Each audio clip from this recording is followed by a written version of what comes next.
I think that in international politics, states usually pay attention to international law and they pay attention to moral precepts as long as they're in their strategic interests.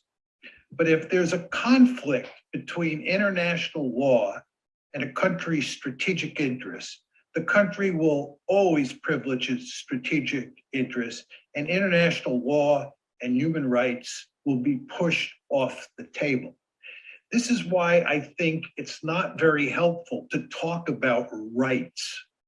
When you talk about whether Russia has the right to have a buffer state, or Ukraine has the right to have its own foreign policy, these are concepts that, in my opinion, get you into all sorts of trouble. In the international system, might makes right.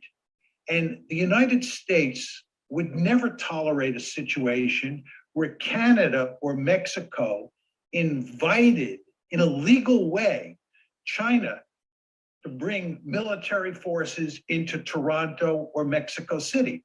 We have a Monroe Doctrine, which is in our strategic interest. And our Monroe Doctrine says no distant great power is allowed to put military forces in the Western Hemisphere, period, end of story. What the Russians are doing here is they're basically articulating their own version of the Monroe Doctrine.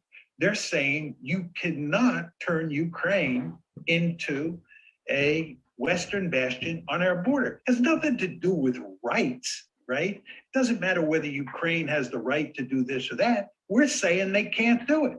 Just like we're saying Cuba can't invite the Soviets to bring military forces into the Western Hemisphere. So for me, when you talk about great power politics, rights in the final analysis just don't matter. Might makes right. And the United States is a mighty powerful country. It's a mighty powerful country on purpose, and it does whatever it thinks is in its strategic interest. And if the rights say that's okay to do, good. But if the rights are at odds with what's in our strategic interest, we do what's in our strategic interest. But let me offer this, John.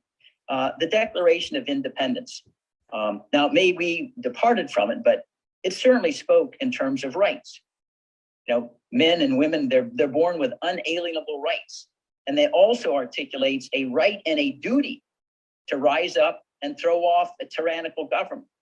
Now, maybe the Declaration of Independence is quaint, but actually it's what gave birth to this nation, you know, that we're residing in right now. It may well be that as a descriptive matter, we're still living with Thucydides, the strong do what they can, the weak suffer what they must. And it may well be that as a practical matter, maybe things don't change, but I don't think we should necessarily view as irrelevant, as you're saying, assigning responsibility. Maybe there's imperi delicto, and responsibility means making a moral judgment, even if the moral judgment has no immediate practical significance. Don't you think the Declaration of Independence is worth admiring and aspiring towards? I think the Declaration of Independence is of enormous importance. I thank my lucky stars I was born in a liberal democracy, right? And I think, like you, regret the fact that liberal democracy is under threat at home. But my view, and I'm probably different than you, Bruce, in this regard, is that international politics is a different domain than domestic politics. And in international politics, the Thucydides way of thinking about the world, where might makes right, is what applies. I'm not in favor of going around and beating up on other states, and I'm not in favor of wanton violence and so forth and so on. And I do think that what is happening in Ukraine is absolutely horrible. It makes me sick to my stomach. But on the other hand, I think it's very important to understand basic realist logic. And the reason it's important to understand realist logic is because, at least in this case, that's what informs Putin. Putin is thinking like Thucydides. And Americans have a terribly difficult time putting themselves in Putin's shoes. And this is because Americans tend to think in terms of rights and in terms of American exceptionalism and all these other ideas that I think get us into trouble. I think, going back to the film clip that Ray put up there where Putin talked about in that New York Times op-ed, the trouble America causes by thinking of itself as an exceptional nation is correct. I just don't want to think that way in IR, and I don't want to think about rights when it comes to international relations.